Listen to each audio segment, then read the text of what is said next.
ሰላም እንደምን አላችሁ የቻናሌ ቤተሰቦች። ዛሬ በአዲስ አበባ እጅግ ስራ በሚበዛባቸውና በታሪክ በደመቁ መንገዶች ላይ ለየት ያለ ጉዞ እናደርጋለን። ከወሎ ሰፈር ተነስተን በታዋቂው ሸዋ ዳቦ ቤት በኦሎምፒያና በደንበል አድርገን ወደ ፍላሚንጎ እንዘልቃለን። ጉዟችንን ደግሞ በከተማ እምብርት መስቀል አደባባይ አድርገን እስጢፋኖስንና ስቴዲየሙን ተሻግሮ ታሪካዊ ለጋር ላይ እናበቃለን። እስከዛ ድረስ መልካም ጊዜ እመኝላችኋለሁ። ሰላም ጤና ይስጥልኝ ውድ የዩቲዩብ ቻናል ተከታታዮቻችን እንደምትሰነበታችሁ እንደምንከረማችሁ እያልኩኝ ለየት ያለ ቪዲዮ ዛሬ ይዤላችሁ መጥቻለሁ። እንደምትወዱት ተስፋ በማድረግ እናንተ ደግሞ ይሄንን ቻናል ላይክ፣ ሼር፣ ሰብስክራይብ ያደረጋችሁ እንድታበረታችሁ በትህትና እየጠየኳችሁ እንግዲህ አሁን ቀጥታ ወደ ቪዲዮ ገብተናል። አሁን ያለንበት ቦታ ወሎ ሰፈር በመባል የሚታወቅበት ቦታ ጋር ነን እኛ እየሄድን ያለነው። በነገራችን ላይ ወሎ ሰፈር ይህ ሰፈር ስያሜ ያገኘው በቀዳማዊ ኃይለ ሥላሴ ዘመነ መንግስት ሲሆን በወቅቱ በሀገሪቱ በነበሩ የፖለቲካና የጦር ሰራዊት አስተዳደር ምክንያት ከወሎ ክፍለ ሀገር የመጡ የጦር መኮንኖች ቤተሰቦቻቸው በቦታው ላይ እንዲሰፍሩ ተደርጎ ነበርና ለረጅም ዓመታት የመኖሪያ መንደር ሆኖ የቆየ ቢሆንም በ1990ዎቹ ወዲህ ግን የከተማ ወይም ሪንግ ሮድ የቀለበት መንገዱ በመገንባቱ ተከትሎ ወደ ትላልቅ የንግድ ማዕከላት የተቀየረው ሸዋ ሱፐርማርኬት በመባል ነው የሚታወቀው። የምንመለከተው ፎቅ ማለት ነው። ሸዋ ሱፐርማርኬት የሚባለው እዚህ አካባቢ ነው።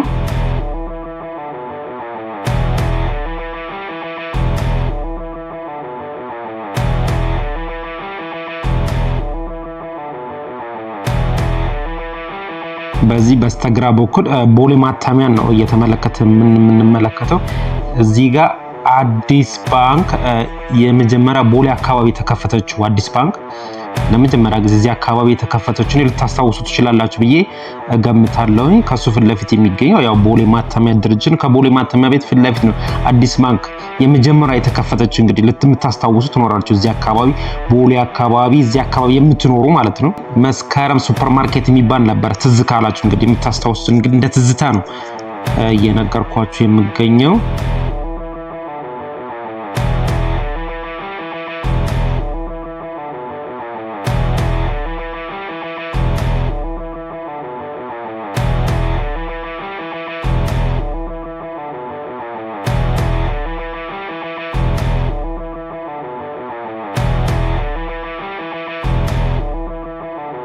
እዚህ ጋር ትንሽ ሞተር ሳይክል ሳይወድቅ ተጋጭቶ ነው መሰለኝ እንግዲህ ወድቋል። አሁን እንግዲህ ጉዟችንን እየቀጠልን እንገኛለን። እኛም እናንተም ደግሞ ይህን ቻናል ላይክ፣ ሼር፣ ሰብስክራይብ ያደርጋችሁ እንድታበረታቱ ስል በትህትና እየጠየኳችሁ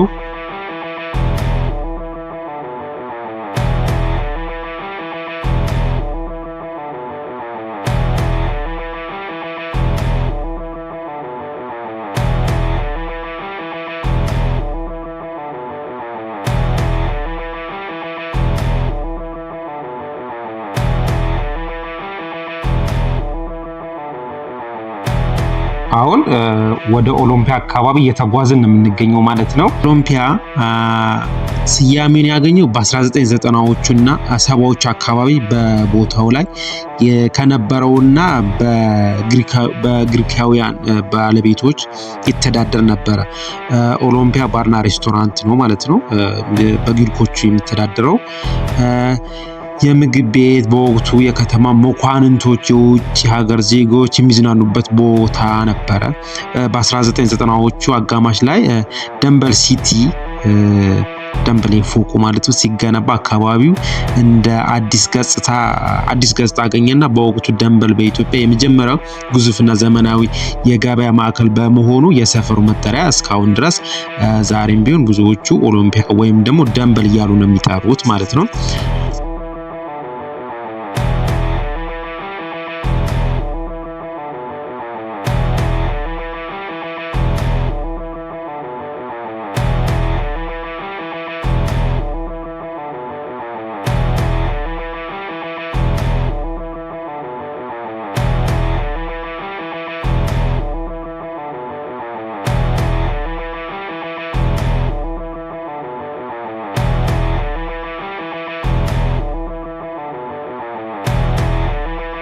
አሁን ያለንበት ቦታ ፍላሚንጎ ነው ያለንበት ቦታ። ይሄኛው የምንመለከተው ጫፍ ላይ ያለው በድሮ ጊዜ ጆርጅ ጣሰው ህንፃ ነው የሚባለው ማለት ነው። አሁን ግን ፍላሚንጎ እዚህ አካባቢ ጫፍ ላይ ነው ያለው። ይሄኛው ደግሞ በስተ ቀኝ የምናየው ሰንሻይን ነው። ይሄኛው እንግዲህ ጆርጅ ጣሰው ህንፃ በመባል ነው የሚታወቀው ማለት ነው። ፍላሚንጎ ያለበት ላይ በድሮ ጊዜ ጆርጅ ጣሰው በመባል ነው የሚታወቀው።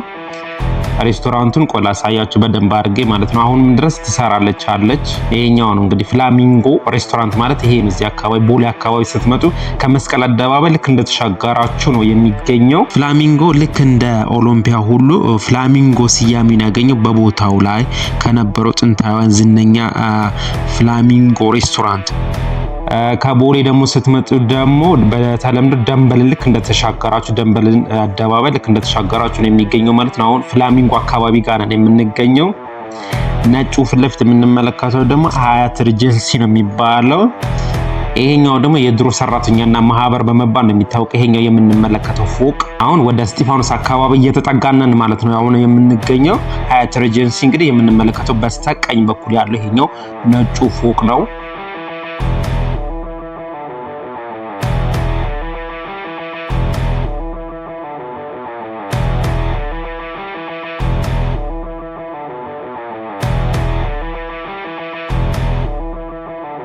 እዚህ ጋር እንግዲህ ከሰራተኛና ማህበር ጎን የቀይ ሽብር ሰማዕታት ሐውልት መስቀል አደባባይ ጋር ይገኛል። ይሄ የምንመለከተው ፊት ለፊት እያየን ያለ ነው።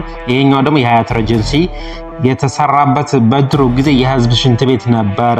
ቲንክ ሳስበው ከፒያሳ ቀጥሎ የመጀመሪያው ሳይሆን አይቀርም ይባላል። እንግዲህ በእምታውቁን ካላችሁ ያው ታስረዱኛላችሁ፣ ትነግሩኛላችሁ።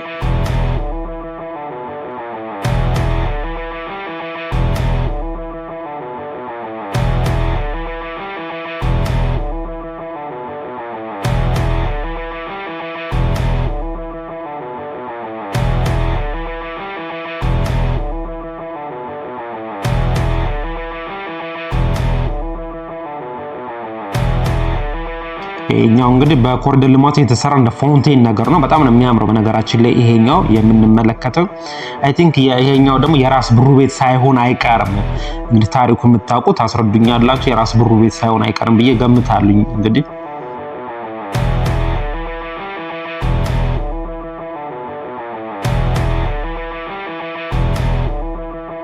አሁን ወደ መስቀል አደባባይ ወይም ደግሞ ወደ እስጢፋኖስ ፊት ለፊት አድርገን ነው የምንሄደው። በስተግራ በኩል መስቀል አደባባዩን አሳያቸዋለሁ በደንብ አድርገን። ወደ ላይ ወደ 4 ኪሎ ወደ ቤተ መንግስት የሚያስኬደው አስፋልት ነው ማለት ነው።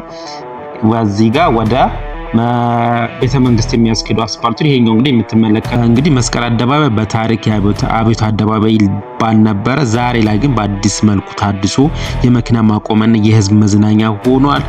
ከ100 ዓመት በላይ እድሜ ያለው ጥንታዊና ታሪካዊ ቤተክርስቲያን ፊት ለፊት እዛ አካባቢ ይገኛል። እስጢፋኖስ ቤተክርስቲያን ማለት ነው።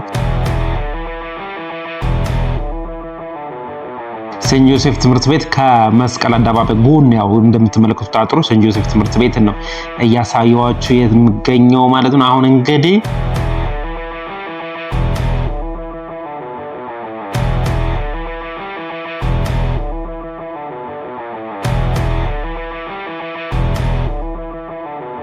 ወደ ላይ በስተቀኝ ባለው ወደ ግዮን ወደ አምባሳደር የምታስገኝ ባሱ በሄደበት ቦታ ጋር በዛ ጋር ነው የሚያስከል። እዚህ አካባቢ በነገራችን ላይ ቻይና ሬስቶራንት ሳይኖር አይቀርም። እኛ እንግዲህ ፊት ለፊት አድርገን ወደ ሜክሲኮ የሚያስኬደውን አስፋልት ይዘን እየተጓዝን የምንገኘው ወደ ስቴዲየም የምንመለከተው ይሄኛው ፊት ለፊት እያየን ያለ ነው። ስቴዲየም እናገኘው በ1930ዎቹ መገንባት የጀመረ ይህ ስታዲየም የኢትዮጵያ እግር ኳስ ወርቃማ ታሪኮች ማህደር ነው ማለት ነው።